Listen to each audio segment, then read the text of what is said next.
Creo que sabes que una de las razones para usar armas nucleares en las ciudades japonesas de Hiroshima y Nagasaki fue el deseo de la administración de Franklin Roosevelt de demostrar las capacidades de la nueva arma a su principal adversario, la Unión Soviética. Pero siempre ha sido así. El uso de nuevos tipos de armamento tiene como uno de sus objetivos demostrar sus capacidades a un posible adversario. Eso funciona, se lo aseguro. En Moscú siguieron con no menos atención que en Washington cómo los bombarderos estadounidenses B-2 superaron el sistema de defensa aérea escalonado de Irán y lanzaron con éxito bombas antibúnker. De hecho, todos los líderes mundiales estaban observando esto. No es casualidad que después de la operación israelí, Recep Erdogan, que hasta hace poco insinuaba que Turquía podía prescindir de los cazas F-35 y reemplazarlos por análogos, volvió a plantear la cuestión de la compra de aviones de quinta generación. Al mismo tiempo, cuestionó la eficacia del sistema de defensa aérea ruso S-400 adquirido en 2017. Pero claro, nos interesa más las conclusiones que sacaron en Moscú de lo que vieron. Es improbable que Putin renuncie a sus planes iniciales por temor a un enfrentamiento con la OTAN, pero sin duda se verá obligado a ajustarlos. Por alguna razón, Hezbollah y Hamas no pudieron atacar a Israel con drones, aunque nuestros especialistas, bueno, no nuestros, digamos que nuestros, intentaron entrenar a Hezbollah a través de terceros en Daraa, pero por alguna razón no pueden. Usan los drones efectivamente contra Israel. Lo repito, amigos, los drones son un arma increíble. Eso es todo. Actualmente son un arma súper poderosa. En este conflicto, ¿quién les dijo que podrán usar los drones con la misma eficacia contra las Fuerzas Armadas de Estados Unidos? Lo desconozco. Hoy quiero, refiriéndome a los razonamientos de un instructor militar ruso, un oficial de inteligencia militar y un popular set bloguero con el apodo de Rasvedos, hablar sobre cómo perciben la etapa actual de la guerra desde ese lado. Hablaremos no solo de la situación en el frente, de la cual también hablaremos, sino de temas más globales. Y, como pueden ver, entre los líderes de opinión pro-Kremlin existe la comprensión de que, a pesar de la estrategia aparentemente cambiada de la guerra moderna, esta estrategia puede no ser relevante en una guerra contra Estados Unidos o contra el bloque de la OTAN. ¿Por qué le presto atención a esto en 2 videos seguidos? El hecho es que los últimos acontecimientos en Medio Oriente obligan a Rusia a revisar sus doctrinas militares. Es necesario modernizar los sistemas de defensa antiaérea y la aviación de combate, revisar las prioridades del armamento ofensivo y formar nuevas unidades para proteger la frontera occidental de Rusia. Es necesario ahorrar los medios de ataque de largo alcance, y todos estos son recursos que serán desviados del frente principal. En resumen, Moscú deberá considerar más seriamente las capacidades militares de los miembros europeos de la OTAN. Por supuesto, podrías decir que Moscú no tiene por qué temer las amenazas de la alianza si no ataca primero, pero aquí está el asunto. El enfrentamiento con la Alianza del Atlántico Norte ya ha comenzado, y no hay que pensar que el conflicto entre estados necesariamente implica operaciones terrestres de fuerzas combinadas. No, como saben, el 15 de mayo Estonia intentó detener un petrolero de la flota sombra de Rusia, a lo que la Fuerza Aeroespacial Rusa envió un caza al cielo. El 18 de mayo, Rusia detuvo un petrolero griego después de que zarpó del puerto estonio. Pero si las fuerzas navales de los países bálticos, digamos, están limitadas en sus acciones, entonces Suecia, que anunció que a partir del 1 de julio de 2025 realizará inspecciones a los petroleros fantasma que transiten por el mar Báltico, cuenta con capacidades marítimas mucho más impresionantes. Si comparamos la armada de Suecia con la flota del Báltico de Rusia, podemos ver que las fuerzas son al menos iguales. En cualquier caso, Moscú toma en serio las amenazas de Estocolmo y ya ha comenzado a escoltar sus barcos sancionados con corbetas militares del tipo Steregushchi.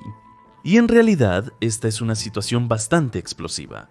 Rusia no puede darse el lujo de perder la ruta logística crucial de los puertos bálticos, desde donde exporta hasta el 60% de sus productos petroleros. Al mismo tiempo, el derecho marítimo permite que un estado inspeccione embarcaciones sin distintivos en su zona económica exclusiva. Y aquí tienen un casus belli bastante probable capaz de llevar a una escalada. Así que, ya sea que Rusia se esté preparando para invadir a uno de los países de la OTAN o no, Moscú tendrá que desviar recursos del frente principal. Y eso, digamos, dificulta la implementación de la estrategia principal del Kremlin respecto a Ucrania. Hoy en día, solo se pueden lograr los objetivos con acciones ofensivas decisivas, empujándolo así, sino desde el punto de vista militar, al menos desde el punto de vista político, a un callejón sin salida.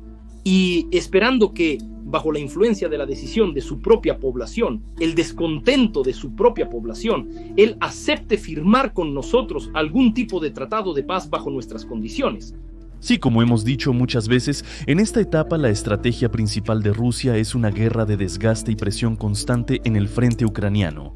Al mismo tiempo, como mencionamos antes, cada mes hay más desafíos para la Federación Rusa y en consecuencia los costos también aumentan.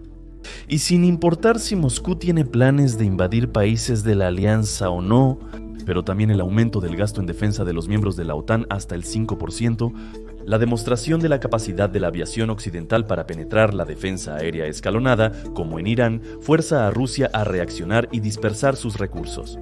Por ejemplo, después de la adhesión de Finlandia a la Alianza del Atlántico Norte, las tropas del Distrito Militar de San Petersburgo fueron trasladadas a Ucrania. Es decir, hace apenas 2 años, Moscú no consideraba conveniente mantener personal en la frontera con Finlandia. Sin embargo, hoy la situación ha cambiado y Rusia está desplegando nuevas unidades en el istmo de Karelia. No se puede afirmar que estas tropas no serían útiles para Rusia en Ucrania, pero se decidió mantenerlas en la frontera con Finlandia. Dado que esto no puede considerarse un grupo de invasión, solo puede significar una cosa. El Kremlin es consciente de los riesgos de un posible enfrentamiento con la OTAN. Solo no escriban que tal conflicto se convertirá instantáneamente en un intercambio de ataques nucleares. La presencia de armas nucleares en Pakistán e India no impidió que se bombardearan durante 4 días. ¿Cuál es mi punto con esto? ¿Lo comprenden? El componente más importante de la estrategia rusa para desgastar a Ucrania es la ausencia de conmociones en otras direcciones. En resumen, Rusia planea bombardear Ucrania, intercambiar lo mejor del país por criminales y esperar que Kiev se rinda. Sin embargo, como vemos en los eventos del Mar Báltico, las amenazas también están aumentando gradualmente para Moscú. Y cuanto más se prolonga la guerra, más costos aparecen. Incluso ese mismo idiota más tonto que quiere ir hasta Odessa, él ya entendió que prolongar este conflicto no está en los intereses de la Federación Rusa, sino en los intereses de Occidente activo. Y de hecho, en un futuro muy cercano veremos una nueva etapa de la guerra ruso-ucraniana que afectará seriamente el modo de vida habitual de la población rusa. Sin duda, pronto veremos los primeros ataques con misiles balísticos ucranianos en territorio de la Federación Rusa. Ya hemos hablado de que esto inevitablemente afectará el tráfico aéreo de la Federación Rusa, lo cual será una catástrofe para un país tan grande. Los mismos aeropuertos de Moscú atendieron 75 millones de pasajeros en el año 2024. Pero muchos tenían la pregunta en los comentarios bajo el video en el que discutimos este tema. ¿Y podrá Rusia no interrumpir el funcionamiento de este centro aéreo en caso de que Ucrania tenga misiles balísticos capaces de alcanzar la capital? ¿Podrá simplemente anunciar un plan de cobertura análogo a los ataques con drones? Analicémoslo. En uno de mis videos exclusivos para suscriptores de Patreon, patrocinadores de YouTube y el canal de Telegram SER-O Plus, les conté. ¿Qué significa cuando los canales de monitoreo ucranianos informan sobre una amenaza de ataque balístico? Esto significa que el grupo satelital de alerta temprana de lanzamientos de misiles Space-Based Infrared System, usando sensores órbita geoestacionaria, detectó la firma térmica de la llama del motor del misil. Esto permite detectar el misil al momento del lanzamiento, no cuando lo registra el radar. Esto le da a los cálculos minutos valiosos y a veces decenas de segundos que permiten preparar con anticipación el complejo de misiles antiaéreos para el combate y atacar el objetivo con mayor precisión. Hasta hace poco, el sistema de alerta temprana por satélite de Rusia estaba representado por el sistema Okayo, cuyo despliegue comenzó en la época de la Unión Soviética. En 2014 fue retirada de servicio y fue reemplazada por el EKS Kupol. Sin embargo, su operatividad sigue siendo cuestionable. El asunto es que, originalmente, el sistema Kupol debía estar compuesto por 10 satélites en órbita altamente elíptica, pero hasta ahora solo hay 4.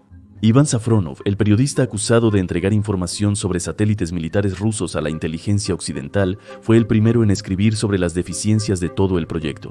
Pero Safronov afirmaba que el sistema Kupol era un proyecto costoso e ineficaz creado para desviar fondos estatales. Además, hay que tener en cuenta que las fuerzas de defensa ucranianas dañaron la parte terrestre del sistema Kupol, que incluye radares como Voronezh A-M y Voronezh D-M, así como el radar Container. Por eso, a pesar de que la distancia desde la frontera ucraniana hasta la capital rusa es el doble que desde la frontera rusa hasta Kiev, el misil del OTRK Sapsan tardará unos 5 minutos en llegar a Moscú.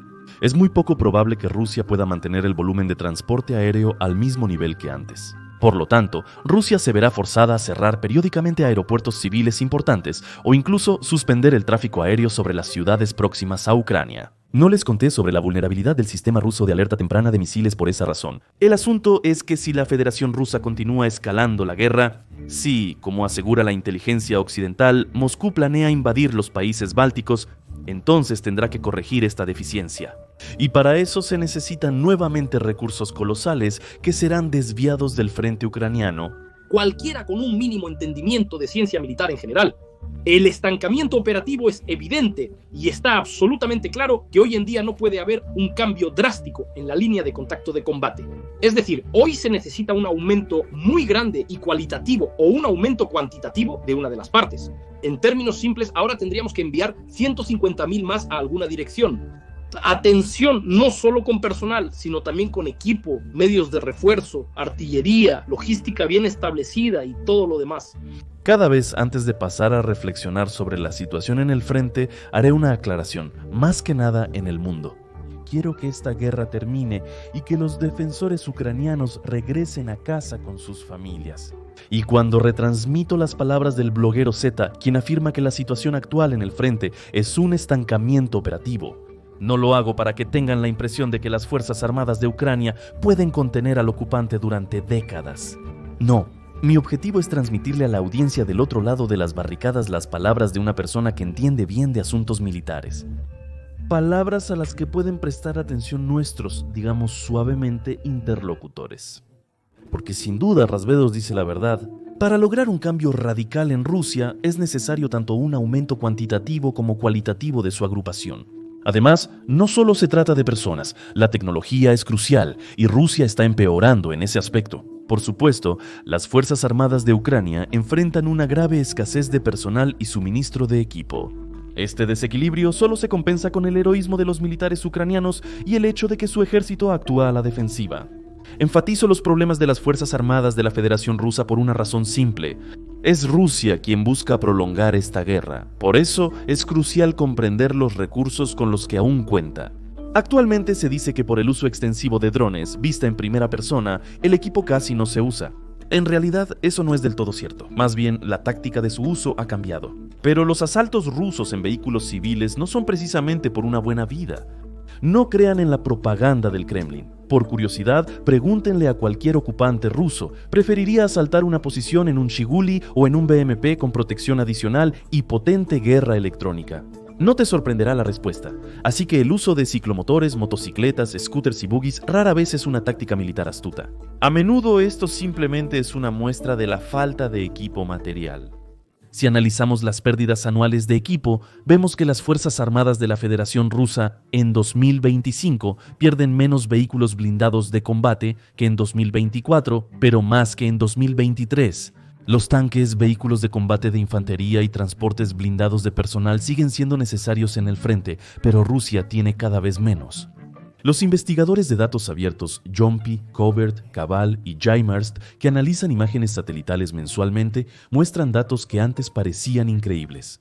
En las bases de almacenamiento, Rusia solo tiene 251 tanques en buen estado, 251 y otros 1.800 en mal estado. Es decir, necesitan ser restaurados antes de enviarlos al frente, y otros 1.200 vehículos solo sirven para canibalización. La situación con los BMP es un poco mejor. Hay alrededor de 1.600 vehículos de combate listos para ir al frente de inmediato o después de ser restaurados. Es evidente que aún es una fuerza formidable. Pero aquí surge la pregunta con la que empezamos. ¿Puede Rusia, en condiciones de creciente tensión en otras direcciones, permitirse quemar estos restos en Ucrania? Y la respuesta es no. Y aquí están las pruebas. Según investigadores de datos abiertos, las imágenes satelitales muestran que en las regiones centrales de Rusia, las bases de almacenamiento y puntos de despliegue de varias unidades se han convertido en ciudades fantasma. Mientras tanto, las unidades cercanas a la frontera con la OTAN mantienen su equipo, lo que confirma nuevamente nuestras declaraciones.